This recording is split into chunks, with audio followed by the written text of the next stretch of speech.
Good morning, Ellie. Good morning, Yemi. Come in. Thank you.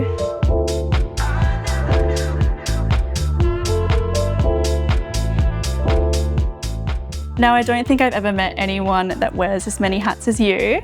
You're a DJ, actor, filmmaker, model, and creative producer. Did you always know that you would end up working so deeply within the creative industry? No, actually. I had a lot of shame around that for a really long time. Like I just wanted to crack it at one thing, but that one thing would never open for me. I wanted to be a presenter and 2010, 2011, 2012, the only presenters were DJs. So I was like, okay, I'll become a DJ. So I was like, I'm going to be the girl that plays grime and UK rap because my family's from London and I have an affinity with that vibe. Modeling I was scouted when I was 14. That kind of like really had a moment when I was 27. I guess the world caught up because when I was 14, I was like curvy and they didn't quite know what to do with me. And there wasn't, it was Sydney, very blonde aesthetic. So then being 27 in London and just like kind of being embraced for who I am, it was like, wow, And then I kind of clung on to that and was like, I want to be a model. But you can't really do that with modeling. You don't get to pick if you are a successful model or not, which was really hard for me to comprehend, that no matter how hard I worked at this, that it didn't matter actually, and it kind of added to me being chewed up and spat out. When acting came to me was again like another kind of broken, sad moment in London where I was like working the switchboard for like a department store and just really like reading a self-help book, like something's got to give, and then it was like, if nothing scares you, what would you do? And acting popped in my head and I was like, oh no, like I don't want to pick up a new thing, like acting, that's like impossible. Then I went to a class and it was this quite an intense technique called the Meisner technique, and the class I was auditing, the girl must have been doing her activity or something and she like stripped naked and was like scream crying, and it was like 2 p.m. in the middle of the day.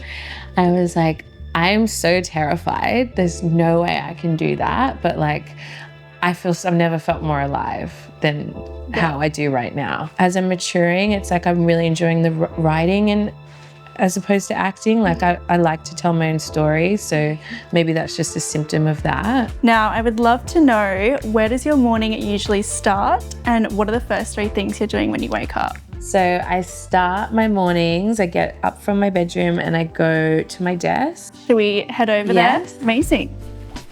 As soon as I wake up, I make myself an instant coffee and I come right over here. I set my timer for 35 minutes and I journal, prolific journaler. Actually, my mum found that she's moving and she found my little girl diaries from 2002.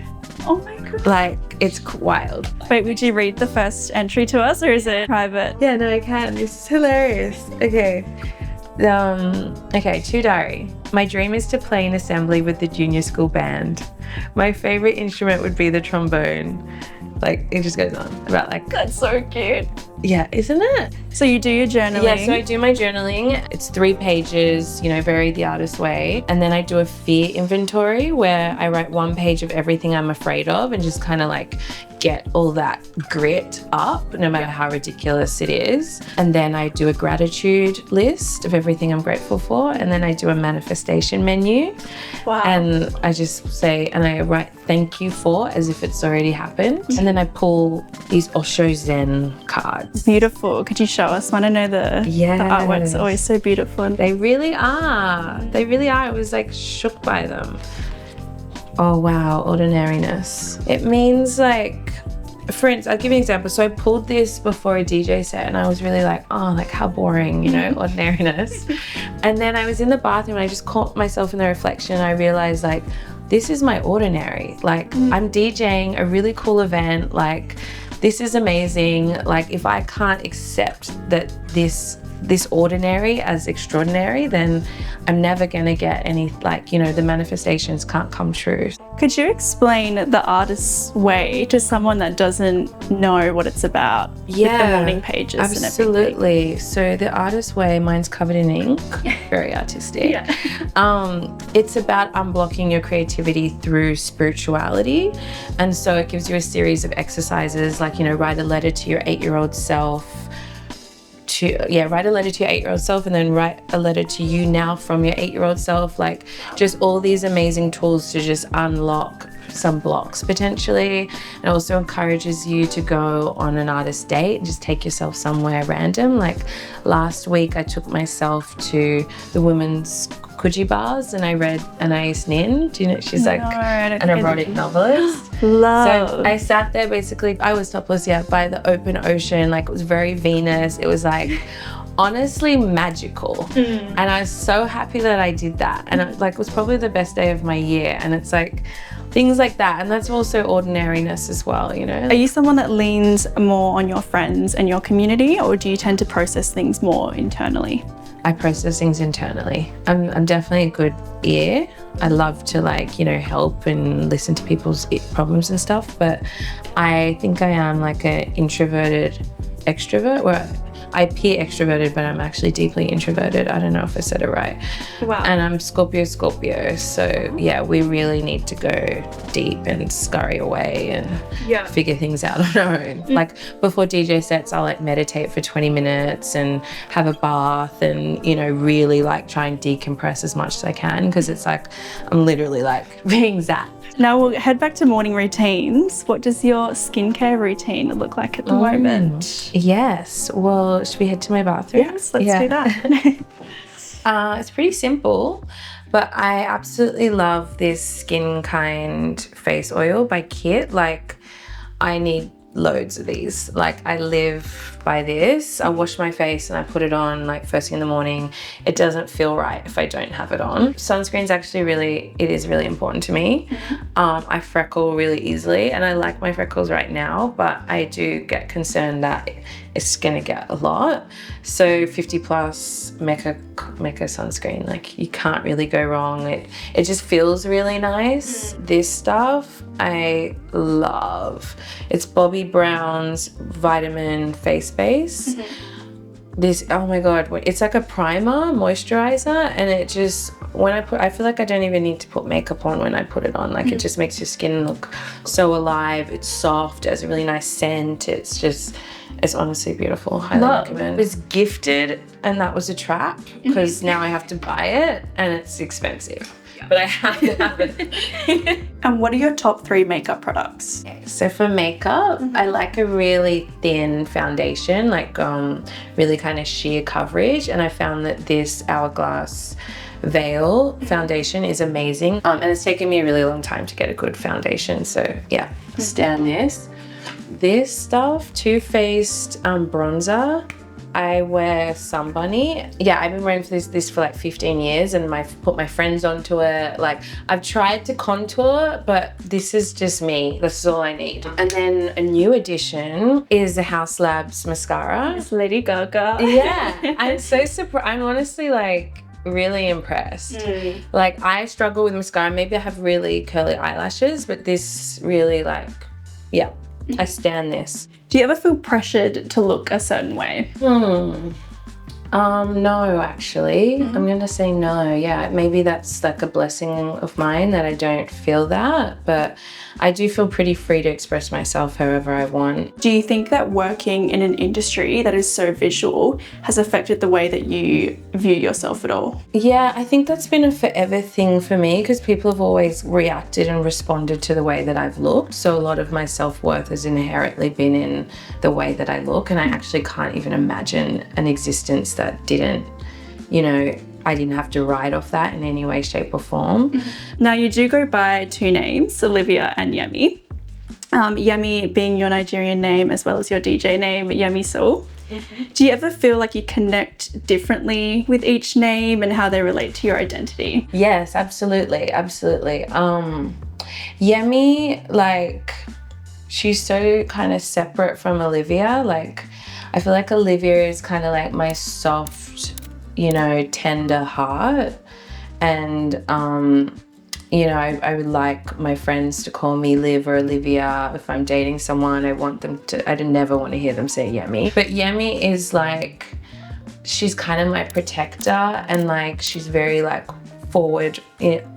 I know when she's there type thing. It's like a magic trick, and like suddenly it's Yemi, you know, like if I'm in a nightclub and like I need to be able to protect myself, or, you know, I need to like ask for certain things in a certain way and I need to be very direct, I can easily do that as Yemi. You know, like when I put on my like outfits and I'm taking selfies and it's very ego forward and very like, yeah, like that's my own artistic creation is Yemi. Olivia, me, I'm very shy actually. And so that was a good vehicle for me to express who I actually wanted to be. I watched a lot of Australia's Next Top Model, and America's Next Top Model, they always change the girls' names. And I was like, if they change my name, I'd want it to be Yemi Sul. I'd want to like chop my last name and use my Nigerian middle name. So, and then I was pursuing presenting, and I went for an audition. I was like, I'm going to try out this name. And so I tried out Yemi Sul, and then I got Instagram like 2 weeks later, and I was like, I should use that name. Speaking of your creative work, I would love to know where in your home all the magic begins its creation. Well, follow me, let's go. Right. If I walked past this space on a really creative day, what would I see you kind of doing? The kitchen would be an absolute bomb site. So with this, there'd be like, you know, my clothes strewn everywhere because I live on my own. Like the entire place becomes my bedroom. My diary would be open. My laptop would be here with, you know, my hard drive delicately balancing in it as well. I'd be mid doing my makeup, and I'd have like an amazing outfit sent here, and I'd be like struggling with the zipper on my own. And yeah. Does your inspiration come mainly from things that you've seen and experienced in real life, or are you drawing more in your own imagination? No, I'm pretty bad. I think because I love documentary, like I really do draw on real experiences. Like everything's probably happened. But from what I learned with the short film, which is like an experimental horror on dating culture, which like was off the back of like this one event. And so I've teased out this one event, and like at first it was like, you know, moment for moment what happened, but by the time we're shooting it, it's actually not recognizable as the real event, because locations and, you know, the actors got limited availability, like all these logistical things, like the story changes to what it's meant to be. And when is this short film? When can people see it?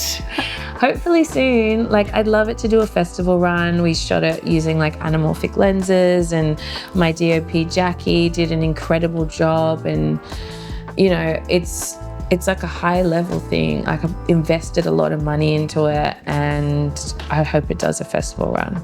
Now you obviously work behind and in front of the camera. Which position do you feel more confident in? In front of the camera. Yeah. And why is that? Probably because I've been doing it since I was a kid, and I can get really intimidated and have imposter syndrome with behind the camera, and like, oh, I don't know the right words for things, and you know, just this constant, I don't know what I'm doing. You mentioned imposter syndrome a little bit there. What's that looked like for you? It's looked like being made to feel like an idiot and like still kind of trying to say what I need, but not thinking that I have the right language, and, you know, just being spoken down to or ignored and this kind of thing. Yeah. Have you found a way to kind of silence those thoughts? I guess the boundary setting. Like I think, you know, when I've let somebody like mansplain something to me, I guess the new version of me would, you know, push up against that mansplaining as opposed to just allowing it to happen. Do you think that your DJing, modelling and acting all complement each other, or are they quite separate in your mind? I do think I compartmentalize them a lot, but I think like by nature they absolutely do feed in. Like, you know, doing the soundscape for the short, like I was really like specific and, you know, maniacal about the kind of music references that we were drawing from. And, you know, when I DJ, I think a lot of people can see in my performance, like I almost inhabit the song that I'm playing and it becomes like a karaoke. Hypothetically, if you had to choose one field to work in for the rest of your life, what would it be? I think I'd be... It's so hard. And it's so interesting that it's hard. I think I'd be a writer. Yeah, I really just romanticize the way that sounds like, you know, a successful writer that's like has a country house and a beach house and they just like write by nature and they bring these worlds to life. Well, thank you for having me in your lovely home today, and I will let you get on with your day. Thanks for doing this.